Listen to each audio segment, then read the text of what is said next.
Assalamualaikum warahmatullahi wabarakatuh. Kawan, sebelum Anda memulai aktivitas hari, kita ikuti kajian syarat hikmah Dialog Fajar. Assalamualaikum warahmatullahi wabarakatuh. Alhamdulillah kawan. Pagi hari ini saya Fitriana Ayu senang sekali kembali bisa menyapa Anda pagi hari ini lewat program Dialog Fajar. Semoga semuanya juga dalam keadaan sehat, bahagia, diberi kelancaran juga acara ataupun kegiatan Anda pada pagi hari ini sambil menikmati perjalanan pagi dengan udara yang sejuk, mungkin sambil sama-sama ya mendengarkan nasihat yang insya Allah pagi hari ini akan disampaikan oleh Ustadz Ali Mu'afa dari Pesantren Al-Quran Nurul Falah Surabaya. Assalamualaikum Ustadz Ali. Waalaikumsalam warahmatullahi wabarakatuh wa maghfiratuh. Alhamdulillah. Masya Allah. Sehat ya Ustadz? Alhamdulillahirrahmanirrahim. Sehat walafiat. Alhamdulillah. Lancar juga nih tadi Ustadz ya? Alhamdulillah lancar juga. Dimudahkan insya Allah ya. Nah, ini insya Allah sesuai ekspektasi tadi ya Ustadz ya. Sesudah sholat duhur langsung menuju ke Suara Surabaya. Harapannya lancar begitu ya. Tapi itu melewati proses begitu. Kenapa saya ngomong begini Ustadz? Karena banyak beberapa di antara kita ini ya Ustadz tersakiti karena ekspektasi Ustadz. Jadi sudah berharap lebih begitu, harapannya itu yang instan, tapi ternyata justru cara yang dilakukan itu salah. Sebut saja yang akhir-akhir ini yang masih sering terjadi itu adalah korban-korban penipuan online. Kemudian apalagi ya Ustadz ya, judi online dan lain sebagainya. Betul. Ya kan sekarang memang kita mau nyadari, memang kita mengetahui tidak ada semuanya yang instan, membutuhkan proses. Tapi kenapa sih Ustadz ada manusia yang merasa yang tersakiti gitu karena ekspektasi yang keliru begitu. Lalu kalau sudah ada di tahap itu, petunjuk dari Al-Quran itu harus yang seperti apa Ustadz? Selengkapnya bersama Ustadz Ali Mu'afa. Bismillahirrahmanirrahim. Assalamualaikum warahmatullahi wabarakatuh. Waalaikumsalam warahmatullahi wabarakatuh. Bismillahirrahmanirrahim. Kawan, kita sebut asma Allah. Semoga menjadi pendamping kita di setiap detiknya. Amin. Kita sebut asmanya, kita juga mengucapkan alhamdulillahirabbil alamin. Alhamdulillah. Bersyukur kepada Allah Subhanahu wa taala. Apapun kondisinya, kita tetap konsisten bersama ajaran Allah. Allahumma sholli ala sayyidina Muhammad wa alihi wa sahbihi ajma'in. Kawan, ekspektasi. Ya, setiap orang mungkin punya ya Mbak Ai ya. Betul Ustadz. Tapi kalau kemudian dipersandingkan atau didekatkan dengan sesuatu yang sangat singkat. Ya. Saya berharap menjadi orang kaya. Masya Allah. Begini dalam waktu dekat. Ada. Lah, kalau kita ngomong begitu, ada makhluk Allah yang langsung daftar. Saya mengawalnya begitu. Waduh. Siapa namanya? Setan. Allah begitulah. Nah, ini yang sangat berbahaya. Ya. Jadi memang angan-angan, ekspektasi, lamunan itu memang harus berhati-hati kita Mbak Ayu ya. Betul. Salah satunya manusia yang kemudian gara-gara sikap tadi itu terjerumus kepada perilaku yang tidak benar di antaranya. Maka korbannya menjadi tidak bisa terbendung. Kita ambil contoh perjudian ya. Ya. Yang sudah triliunan itu ya. Bahkan saya pernah mendengar berita di yang diinformasikan di radio Suara Surabaya. Indonesia itu sudah nggak apa ya. Saya bilang kita malu gitu ya. Ya. Lebih malu, tak pikir sudah malu tingkat negara. Tapi ternyata begitu disebut juaranya Jawa Timur, tambah malu lagi kita. Astagfirullah. Ya Allah Karim. Ya. Bagaimana kita ini, gitu ya. Ya. Terus belum lagi disebut T. T-nya sekian. Oh. Sampai-sampai Maaf ya. Iya. Abang becak itu ya mungkin mereka juga baca berita itu ya. Loh, berarti melampaui RAPBN kita loh sampai ngono. Astagfirullah. Ya, ini transaksi yang tercatat di suatu badan yang menangani masalah ini. Nah, akhirnya kan apakah ini merupakan kebahagiaan yang sejati yang akan diperoleh oleh orang-orang yang punya ekspektasi yang sangat tinggi itu tadi? Nah, maka salah satu yang perlu kita dampingi kondisi ini adalah ya siapa lagi kalau bukan Allah Subhanahu wa Ta'ala yang maha benar, yang maha menghendaki kita ini menjadi orang yang bahagia. Nah, coba Allah menawarkan kepada kita agar menjadi orang yang beruntung. Ya, bukankah ini juga ekspektasi kita yang perlu dipikirkan? Ya. Dan Allah mempersandingkan atau menyandingkan, menghadapkan beruntung ini dengan rugi, dengan kerugian. Kawan kita bisa mengintip ya, misalnya surat Al-Maidah ayat 90. A'udzubillahi minasyaitonirrajim. Ya ayyuhalladzina amanu. Ayat ini ditujukan kepada kita. Ya. Innamal khamru wal maisiru wal ansabu wal azlamu rijsun min amali syaitan. Jadi ada beberapa perilaku yang ditunjukkan oleh Allah dengan sangat kuat itu menjadi sesuatu yang najis. Najis itu bahasa yang ditetapkan oleh Allah memberikan status perbuatan ini sangat terhina. Ya. Di antaranya apa? Yaitu judi. Ya Allah. Saya cenderung ekspektasi tadi itu di antaranya wujudnya adalah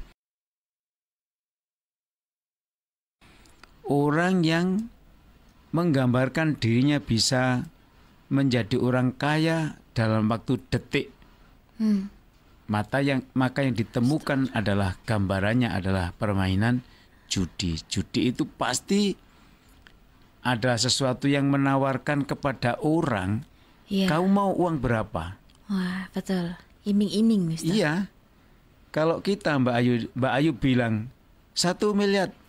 Oh, dijawab oleh orang yang menawari, jangan 1 miliar, terlalu kecil, berapa? 1 triliun. Astagfirullah. Bagaimana kita mobil aja nggak punya, dibilangi uang 1 triliun dengan modal yang sangat ya boleh disebut tidak masuk akal dan dalam waktu yang super singkat. Manusiawi, orang lalu yang kondisinya seperti itu yang tidak kuat integritasnya akan terjumus ke situ. Ya, jadilah. Maka Allah mengingatkan ya bahwa sesungguhnya judi itu adalah salah satu dari bujuan atau perbuatan setan, atau bahasa Qur'annya min amali syaiton. Dan rijsun, barang kotor, barang najis. Dia termasuk bagian dari atau salah satu dari perbuatan setan. Nah, jangankan kita Mbak Ayu, Nabi Adam aja disikat kok sama dia itu. Tidak hanya begitu, dia kawan itu berani di hadapan Allah itu ya mengusulkan, merencanakan dengan sistematis. Ya ini karena sakit hatinya kepada Nabi Adam ya. Dia merancang bahwa seluruh anak Nabi Adam akan digoda, diajak masuk surga. Surganya dia itu adalah neraka kita. Maka berkali-kali Allah menyebut kalimat setan itu di dalam Quran. Dia adalah tokoh yang menjerumuskan. Ya, min amali syaiton. Judi itu salah satu perbuatan setan yang membuat kita itu bahasa Jawanya kepencerut. Apa Mbak Ayu mau kepencerut dulu ya? Tertarik apa ya Ustaz ya? Ya wis bolone, tertarik, terbuai. Iya Ustaz. Jadi orang mencuri, wah iya, begitu. Iya, iya. Lah, kita sudah maaf, muak. Kita sudah hafal mendengar berita-berita seorang ayah ditempeleng oleh anaknya. Betul. Astagfirullah. Seorang ibu ditempeleng oleh putranya. Ya Allah, sebuta apa orang ini, anak ini bisa berani dengan orang tuanya kayak begitu. Nah, kita kembali ya, ekspektasi tadi itu. Ada di zaman Nabi itu, Mbak Ayu. Iya.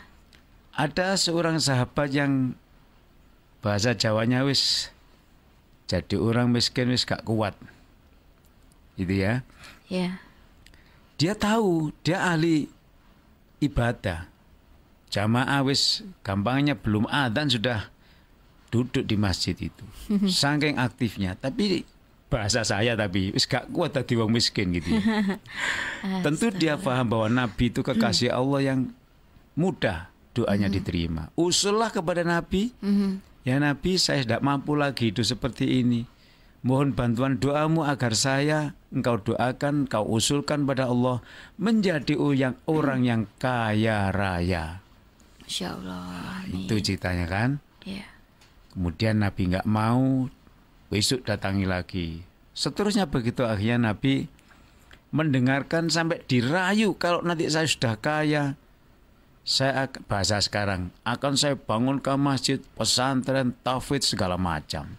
Janjinya baik-baik, diiyakan oleh Nabi, didoakan, dan dia dalam waktu sekejap menjadi orang yang kaya raya. Masya Allah. Nah kawan, coba lihat apa yang terjadi. Jangankan bangun masjid, dia datang ke masjid saja akhirnya terlambat.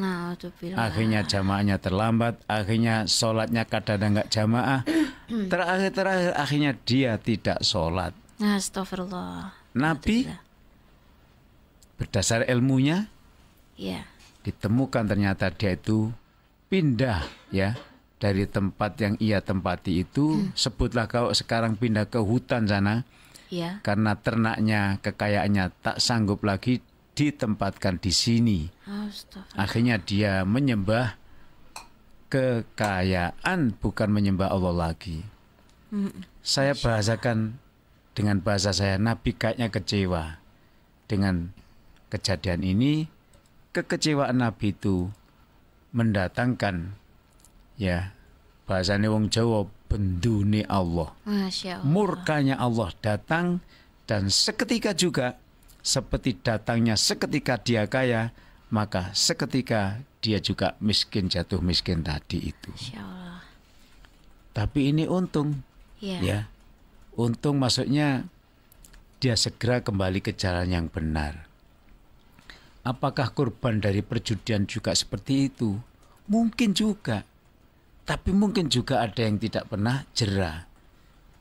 Nah kawan, Allah itu mengatakan fajtanibuhu, jauhilah hidup membayang itu. Membayang-bayangkan tuh Mbak Ayu. Ya. Berekspektasi yang sangat tinggi, mengangan-angan yang sedemikian rupa, aku kok jadi miliarder, jadi apa, kaya raya. Sudahlah, fajtanibuhu, jauhilah apa-apa yang tidak mungkin, yang masih angan-angan tadi itu. Judi itu sangat rijsun, buruk ya. Maka Allah mengatakan fajtanibuhu, jauhilah olehmu judi itu, la'allakum tuflihun. Allah itu sudah mengumumkan di sini Mbak Ayu. Dengan menjauhinya kita menjadi orang yang beruntung. Artinya apa? Kalau kita melakukannya pasti menjadi orang yang tidak beruntung. Tidak beruntung itu rugi ya Mbak Ayu ya? Iya Ustaz. Loh ya kok dipilih? Astagfirullah. Masya Allah, rugi ini pasti kita akan ditentang oleh setan. Enggak, buktinya saya menjadi miliarder, buktinya saya menjadi kaya. Nah sebentar dulu, apakah kuantitas itu yang kita cari? Nah ini lagi yang jadi pertanyaan penting. Nah kalau yang dicari kuantitas, yo bukan kita bilang monggo Mbak, iya bukan gitu ya. Iya. Tapi jelas itu kebahagiaan yang semu. Nah, lihat saja orang-orang yang terperosok ke situ, naudzubillah kawan, ya, itu tidak tenang hidupnya. Betul. Sudahlah, setenang-tenangnya itu kita ini loh Mbak Ayu bisa menyembunyikan juga. Kita tidak tenang menyembunyikan seperti tenang itu bisa. Tapi jujur hati nurani kita mengatakan saya tidak tenang. Saya merasa terancam. Kalaulah tidak sini nanti kalau mau mati. Kalau sudah kita itu detik-detik kematian kita, pasti kita ingat apa amal kita, apa perbuatan kita, sebesar apa dosa kita, tapi detik itu kita tidak bisa bicara. Na'udzubillah. Makanya kita selalu mohonnya Allah, Allahumma bihusnil khotimah. Matikan kami dalam keadaan yang baik.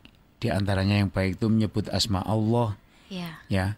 Tapi nek wis terlambat kan ada kedaluarsanya waktu kita ini. Ya, tak bisa diterima oleh Allah Ta'ala. Nah kawan, jadi harus berhati-hati. Kita mesti bicara ini Mbak Ayu saya kira. Lalu bagaimana mengatasi ini? Gimana cerita tok tadi ini ya. Terus bagaimana ini kita atasinya, bagaimana?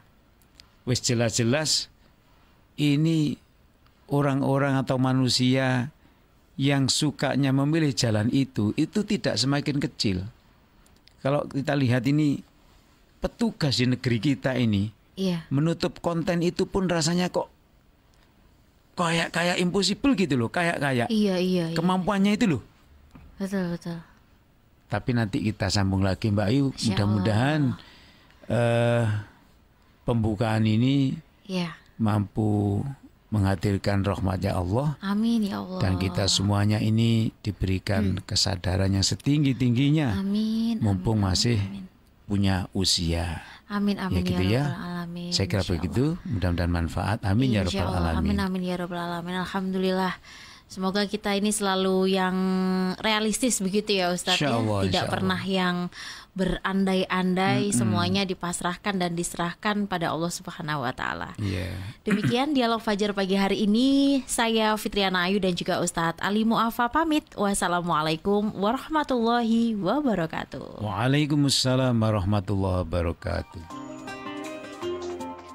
Program Dialog Fajar yang baru Anda simak kerjasama Suara Surabaya dan Pesantren Al-Quran Nurul Falah Surabaya, lembaga dakwah yang amanah, profesional, dan berbasis Al-Quran. Pesantren Nurul Falah mencetak guru-guru Al-Quran dengan metode tilawati dan tahfidz Al-Quran. Informasi dan pemberian donasi hubungi 031 828 1278 atau nurulfalah.org.